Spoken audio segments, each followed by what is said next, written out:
Hi friends, welcome to మన Bommarillu. Upcoming రివ్యూలోకి వెళ్ళిపోదాం.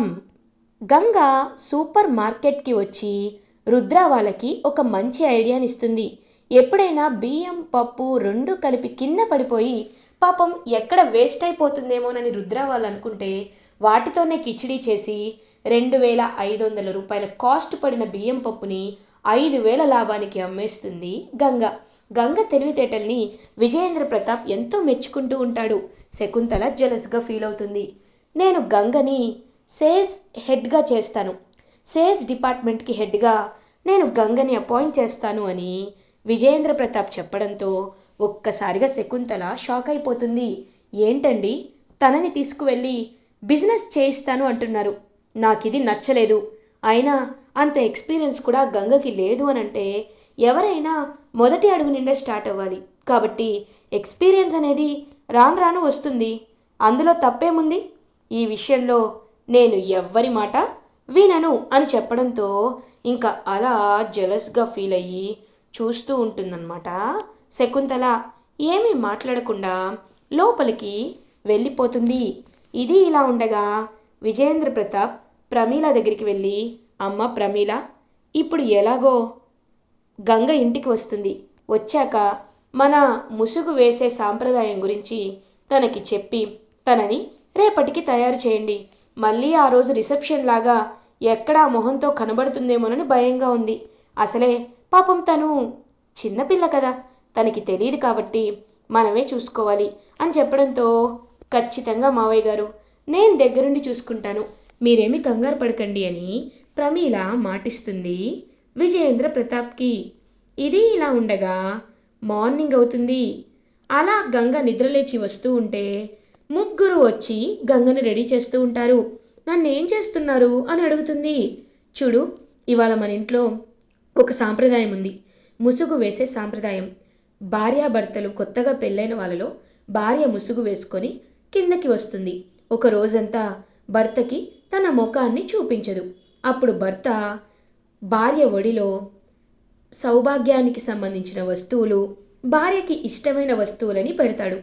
అప్పుడు భార్య ఖచ్చితంగా వాటిని అంగీకరించి ఇద్దరూ కలకాలం చిరకాలం భార్యాభర్తలుగా సౌభాగ్యంతో ఉంటారు అని ఒక నమ్మకం అని ప్రమీల చెప్తుంది. చాలా హ్యాపీగా ఫీల్ అవుతుంది పాపం గంగ. ఆయన నిండు నూరేళ్ళు సంతోషంగా ఉంటారు అంటే నాకంతకు మించిన ఆస్తి ఇంకొకటి లేదు. అయితే నేను ఈ సాంప్రదాయానికి సిద్ధంగా ఉన్నాను అని చెప్పడంతో పాపం ఎంతో హ్యాపీగా ఫీల్ అవుతారనమాట ఫ్యామిలీ మెంబర్స్ అందరూ. ఇంకా రుద్ర కూడా రెడీ అయ్యి కిందకి వస్తే విజయేంద్ర ప్రతాప్, ఎక్కడికి వెళ్తున్నావు రుద్ర అని అడుగుతారు. పెదనాన్న, నేను మార్కెట్కి వెళ్తున్నాను, మన సూపర్ మార్కెట్లో స్టాక్ వచ్చింది, ఆ స్టాక్ని చూసుకోవడానికి వెళ్తున్నాను అని అంటారు. ఇవాళ సాంప్రదాయం గురించి నీకు ఎవరూ చెప్పలేదా? మర్చిపోయి ఉంటారులే, ఇవాళ నువ్వు ఇంట్లోనే ఉండాలి, మేలుముసు సాంప్రదాయాన్ని పాటించాలి కదా అని అంటారు. ఇంకా వెంటనే రుద్ర ఏమీ మాట్లాడకుండా సైలెంట్గా ఉంటాడు.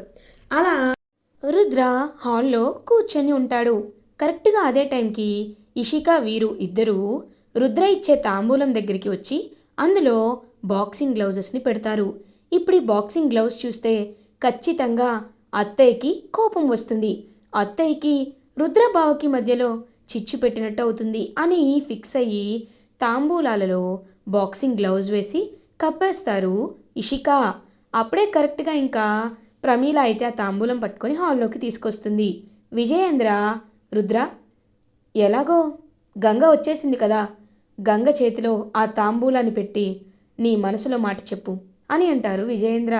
ఇంక వెంటనే రుద్ర గంగ చేతిలో తాంబూలం పెట్టి, గంగ, నువ్వు నా భార్యవి, నీకు నిండు నూరేళ్ళు సుఖ సంతోషాలలో దుఃఖంలో బాధలో తోడుగా ఉంటాను అని మాటిస్తున్నాను. అది మాత్రమే కాదు, నీ కష్టాన్ని పంచుకోవడానికి నేను సిద్ధంగా ఉన్నాను, నీ బాధ్యతని తీసుకోవడానికి నేను ఎప్పుడూ నిరీక్షిస్తూ ఉంటాను. నువ్వు ఖచ్చితంగా కెరియర్లో సక్సెస్ అవ్వాలని, నీ గెలుపుని చూసి నేను ఆనందపడాలి అని మనస్ఫూర్తిగా కోరుకుంటున్నాను గంగ, కోరుకుంటున్నాను అని పాపం రుద్ర చెప్పడంతో గంగ అదంతా విని ఎంతో హ్యాపీగా ఫీల్ అవుతుంది. అప్పుడే ఇంక రుద్ర ఆ తాంబూలం ప్లేట్ ఇస్తూ ఉంటే ఆగు అని అంటుంది శకుంతల. ఒక్కసారిగా రుద్ర ఆగిపోతాడు. ఇంక వెంటనే చూసేసరికి అందులో బాక్సింగ్ గ్లౌజ్ ఉంటుంది. ఒక్కసారిగా షాక్ అయిపోతారు శకుంతల. ఇంకందరూ చూస్తూ ఉంటారు.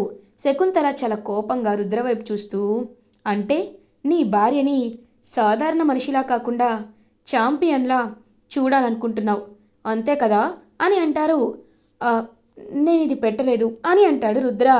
చాలే, ఎవరికి నీ అబద్ధాలు చెప్తున్నావు? అయినా నువ్వు అబద్ధాలు ఆడితే నేను నమ్మనంత పిచ్చిదాన్నేమీ కాదు. నీ అబద్ధాలు నాకు తెలియదని అనుకోవద్దు అని గట్టిగా చెప్పి శకుంతల అక్కడి నుండి వెళ్ళిపోతూ ఉంటే, శకుంతల అని అంటారు విజయేంద్ర. వెంటనే శకుంతల ఆగిపోతుంది. చూడు శకుంతల, వాళ్ళిద్దరూ భార్యాభర్తలు. రుద్రకి అన్నయ్య అమ్మా నాన్న లేరు. నా తమ్ముడు చిన్న వయసులోనే దూరం అయిపోయాడు. కాబట్టి రుద్రకి అమ్మ నాన్న, పెద్దమ్మ పెదనాన్న మనమే అవుతాం. మనం ఖచ్చితంగా తనని ఆశీర్వదించాలి. తనకి అన్ని సాంప్రదాయాలు దగ్గరుండి జరిపించాలి. అలా జరిపించాలి అంటే నువ్వు నా పక్కన ఉండాలి. నువ్విలా బాధపడుతూ లోపల మనసులో ఈర్ష్య ద్వేషం పెట్టుకుంటే అది పెళ్ళైన వధూవరులకి మంచిది కాదు. కాబట్టి రుద్రని నీ చేత్తో దీవించు, అంతేకాని తన్ని కావాలని బ్లేమ్ చేయొద్దు అని అనడంతో ఇంకా అలా చూస్తూ ఉంటుందన్నమాట శకుంతల. రుద్ర, గంగ వెళ్ళండి, పెద్దమ్మ ఆశీర్వాదం తీసుకోండి అని అంటారు. ఇంకా గంగా రుద్ర వెళ్ళి ఆశీర్వాదం తీసుకుంటూ ఉంటే అలా అక్షింతలు వేస్తుంది శకుంతల. ఇంకా వెంటనే గంగ పాపం బాక్సింగ్ గ్లౌస్ చూస్తూ ఉంటుంది. గంగ, నువ్వు హ్యాపీగా ఉన్నావా అని అడుగుతారు రుద్ర.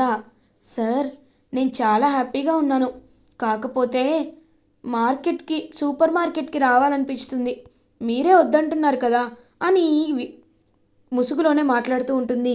హేయ్, నీకు చెప్పాను కదా రావద్దని, మళ్ళీ ఎందుకు వస్తానంటున్నావు అని మాట్లాడుకుంటూ ఉంటే ఇదంతా దూరం నుండి చూస్తూ ప్రీతి, ప్రమీల అందరూ హ్యాపీగా ఫీల్ అవుతారు. బావగారు చూసావా, ఎప్పుడూ కోప్పడుతున్నట్టు కనబడతారు కానీ ఎంత ప్రేమో, ఒక్క నిమిషం కూడా మాట్లాడకుండా ఉండలేకపోతున్నారు అని చెప్పి ఇంకా అలా నవ్వుకుంటూ ఉంటారు. అప్పుడే రుద్ర, ఎందుకలా నవ్వుకుంటున్నారు అని అడుగుతారు. లేకపోతే ఏంటన్నయ్యా, నువ్వు కనపడవు కానీ వదినని బాగా లవ్ చేస్తున్నావు కదా అని అంటుంది స్నేహ. హేయ్, నీ వయసుకు తగ్గట్టు మాట్లాడు అని అంటాడు రుద్ర. ఏంటన్నయ్యా మరి నువ్వు, నీకెంత ఇష్టం కాకపోతే కనీసం ఒక్క క్షణం కూడా మాట్లాడకుండా ఉండలేకపోతున్నావు అని చెప్పి పరిగెత్తుకుంటూ వెళ్ళిపోతుంది స్నేహ. ఇంక పాపం రుద్ర గంగ వైపు చూస్తూ ఉంటాడు. గంగ సిగ్గుపడుతూ రుద్ర వైపు చూస్తూ ఉంటుంది. ఇది ఇలా ఉండగా విజయేంద్ర గంగ దగ్గరికి వస్తారు. పెద్దోరు, ఏంటి ఇలా వచ్చారు అని అడుగుతుంది. ఏం లేదు గంగ, నీకు ఒక ముఖ్యమైన విషయం చెప్దామని వచ్చాను. నిన్ను మన సూపర్ మార్కెట్లో సేల్స్ డిపార్ట్మెంట్కి హెడ్గా అపాయింట్ చేయాలనుకుంటున్నాను అని అంటారు. ఒక్కసారిగా షాక్ అయిపోతుంది పాపం గంగా. ఏంటి, సేల్స్ డిపార్టింగ్కి హెడ్డింగా? అయినా నేను అలా తగనేమో, నా నోరు పలకడానికి ఆ పేరు రావటం లేదు. అలాంటిది నేను ఎలా ఉండగలను అని అడుగుతుంది పాపం గంగా. ఎందుకు గంగా, నీకు తెలివితేటలున్నాయి. ఎప్పుడు చదువుతోనే తెలివితేటలు రావు, ఒక్కొక్కసారి బయట తెలివితేటలు కూడా ఉంటాయి. నువ్వేమీ కంగారు పడద్దు. అయినా నిన్ను చూసుకోవడానికి రుద్ర ఉంటాడు కదా, ఇంకెందుకని భయపడుతున్నావు? నువ్వు రేపటి నుండి రుద్రతో కలిసి హ్యాపీగా మార్కెట్కి వెళ్ళి సూపర్ మార్కెట్కి, సరేనా అని అంటారు. పెద్దోరు, చాలా థ్యాంక్స్ పెద్దోరు. నిజంగా మీరు ఈ మాట చెప్పడం నాకెంతో సంతోషంగా ఉంది. ఎందుకంటే మా అమ్మకి మందుల ఖర్చులకి నేను మా అమ్మని ఎంతో బాగా చూసుకోవాలి అనుకున్నాను. కానీ ఏమో, ఈ ఇంట్లో అనుకోకుండా పెళ్లి చేసుకొని రావాల్సి వచ్చింది. ఇప్పుడు మీరిచ్చిన మాటకి నాకు ఎంత సంతోషంగా ఉందో తెలుసా అని పాపం ఎంతో హ్యాపీగా ఫీల్ అవుతుంది గంగా. ఇది ఇలా ఉండగా నెక్స్ట్ డే మార్నింగ్ అవుతుంది. రుద్ర, గంగా హ్యాపీగా సూపర్ మార్కెట్కి వస్తారు. గంగా, జాగింగ్ చేసావా అని అడుగుతారు. చేశాను సార్ అని అంటుంది. పుషప్స్ అని అడుగుతారు. సార్, ఇవాళ 100 చేశాను, రేపు ఎక్కువ చేస్తాను సార్ అని అంటుంది. చూడు, ఇలాగే పని తప్పించుకుంటావు. అందుకే నువ్వు షాప్కి వస్తానంటే వద్దన్నాను అని అంటారు. సారీ, ఒక్కరోజు వదిలేను సార్, రేపటి నుండి చేస్తాను కదా అని చెప్పి పాపం గంగా రుద్ర ఇద్దరు ఇంకా అలా సూపర్ మార్కెట్కి రీచ్ అవుతారు. సేల్స్ డిపార్ట్మెంట్కి హెడ్గా గంగని అపాయింట్ చేశాను అని విజయేంద్ర ప్రతాప్ చెప్పడంతో చాలా అంటే చాలా హ్యాపీగా ఫీల్ అవుతారనమాట. ఇంకా అందరూ ఇంకా అలా మక్కం అయితే క్లాప్స్ కొడుతూ ఉంటాడు. అందరూ అలా క్లాప్స్ కొడుతూ గంగని సాదరంగా ఇన్వైట్ చేస్తారు. సో గంగ ఎంతో హ్యాపీగా ఫీల్ అవుతుంది. అప్పుడే ఇంకా విజయేంద్ర వాళ్ళందరితో ఒక మీటింగ్ అయితే కండక్ట్ చేస్తారు. ఇంకా వెంటనే గంగ, చూడండి మీ అందరికీ నేను ఒక విషయం చెప్పాలి అనుకుంటున్నాను. అది ఏంటి అంటే, ఎప్పుడైనా మనం బాగా ఖరీదైన క్వాలిటీ ఉన్న మంచి దినుసుల్ని మంచి గ్రాసరీని తీసుకొస్తాం. అది అందరికీ తెలిసిందే. కానీ పేదవాళ్ళు కూడా మన షాప్కి రావాలంటే ధరలు తక్కువగా ఉండాలి. ధరలు తక్కువగా ఉండాలంటే మనం వాళ్ళని ఆకట్టుకునేలా మనకి మంచి స్కీమ్స్ పెట్టాలి అని చెప్పి ఇంకా గంగ పాపం చెప్తూ ఉంటే రుద్ర అదంతా వింటూ ఉంటాడు. ఎప్పుడైనా ఉన్న వాళ్ళకి హై క్వాలిటీ, లేని వాళ్ళకి లో క్వాలిటీ అంటారు. కానీ కొంచెం మనం ఆలోచిస్తే ఎవరైనా ఒకే చోట కొంటారని చెప్పి ఒక మంచి ఐడియా చెప్పడంతో ఇంకందరూ క్లాప్స్ కొడతారు. రుద్ర కూడా చాలా హ్యాపీగా ఫీల్ అవుతారు. పర్లేదే, నీకు బిజినెస్ తెలివితేటలు బాగానే ఉన్నాయి అని అంటారు. ఇంక విజయేంద్ర, చెప్పాను కదా రుద్ర, తను మల్టీ టాలెంటెడ్ అని, అందుకే తన్ని బిజినెస్లోకి తీసుకొచ్చాను అనడంతో ఇంకా అందరూ ఎంతో హ్యాపీగా చూస్తూ ఉంటారు. అలా గంగ సేల్స్ హెడ్గా మారి హ్యాపీగా బిజినెస్ని ప్రాఫిట్స్లోకి తీసుకొస్తుంది. ఇదంతా చూస్తూ శకుంతల చాలా అంటే చాలా ఇరిటేటింగ్గా ఫీల్ అవుతుంది. ఎలా అయినా తన్ని ఇంటికి దూరం చెయ్యాలి అనుకుంటుంటే అవ్వటం లేదు అని ఇంకా గంగ ఎప్పుడు దొరుకుతుందా అని చూస్తుంది. గంగ పాపం ఒంటరిగా తను వర్క్ చేసుకుంటూ ఉంటే, ఏంటి బాగానే అందరినీ మెప్పించావు, మెప్పించి ఈ డబ్బుల్ని మీ పుట్టింటికి ఇవ్వాలనుకుంటున్నావా అని అడుగుతారు. "ఆ, అమ్మా ఏం మాట్లాడుతున్నారు మీరు" అని అంటుంది. అవును, నువ్వు బిజినెస్ నేర్చుకుంటుందే నీ పుట్టింటికి దోచిపెట్టడానికి కదా అని అంటుంది శకుంతల. శకుంతల అని అంటారు విజయేంద్ర. ఒక్కసారిగా అందరూ షాక్ అయిపోతారు. ఏం మాట్లాడుతున్నావు శకుంతల? తనకి పుట్టింటికి దోచిపెట్టాల్సిన అవసరం ఏముంది? అయినా తను వచ్చాకే బిజినెస్లో లాభాలు వస్తున్నాయి. అలాంటి తనని నువ్వు ఇంత తప్పుగా అపార్థం చేసుకోవడం చాలా అంటే చాలా పెద్ద తప్పు. ఇలాంటి తప్పుని ఇంకెప్పుడు చేయొద్దు అని గట్టిగా చెప్తారు. నీ వల్ల నువ్వు వచ్చినప్పటి నుండి నేను ఆయనతో మాటలు పడాల్సి వస్తుంది. ఛీ అని ఇంకక్కడి నుండైతే వెళ్ళిపోతుంది శకుంతల. ఎలా అయినా నేను పెద్దమ్మగారి మనసు మార్చాలి. అమ్మగారు ఎలా మారుతారు అని చెప్పి పాపం ఆలోచిస్తూ ఉంటుందన్నమాట గంగా. ఇది ఇలా ఉండగా గంగా అటు ఇటు తిరుగుతూ ఆలోచిస్తూ ఉంటుంది. ఎలా అయినా పెద్దమ్మగారి మనసుని మార్చాలి. ఎలా మారుస్తాను? నాకు ఎలాంటి ఆలోచన రావటం లేదే అని అంటే అప్పుడే విజేంద్ర ప్రతాప్ అక్కడికి వస్తారు. ఏంటి గంగా, ఏం ఆలోచిస్తున్నావు అని అడుగుతారు. ఏం లేదు పెద్దోరు, నేను ఒక విషయం గురించి తీక్షణంగా ఆలోచిస్తున్నాను అని అంటుంది. ఏంటి, నీ బ్రెయిన్తో కూడా ఒక విషయం గురించి తీక్షణంగా ఆలోచిస్తున్నావా? ఇంతకీ ఏంటది అని అడుగుతారు. ఏం లేదు పెద్దోరు, భానుబాబు గారి పుట్టినరోజు ఎప్పుడు అని అడుగుతుంది. భాను గురించి ఇప్పుడెందుకు గంగా అని అంటారు. అది కాదా పెద్దోరు, నాకు చెప్పండి అని అడుగుతుంది. ఇంకొక 2 రోజుల్లో ఉంది, ఎల్లుండే వాడి పుట్టినరోజు. ఆ రోజు పాపం చాలా శకుంతల చాలా బాధపడుతుంది అని అనడంతో ఇంకా వెంటనే చూస్తూ ఉంటారనమాట. ఏంటి, ఇంకొక 2 రోజుల్లో పుట్టినరోజా? అయితే ఖచ్చితంగా నేను అనుకున్నది చేయాల్సిందే అని పాపం చాలా హ్యాపీగా ఫీల్ అవుతుందన్నమాట గంగా. ఇది ఇలా ఉండగా 2 డేస్ అవుతుంది. ఇంకా శకుంతలని విజయేంద్ర ప్లేస్కి తీసుకువెళ్తూ ఉంటారు.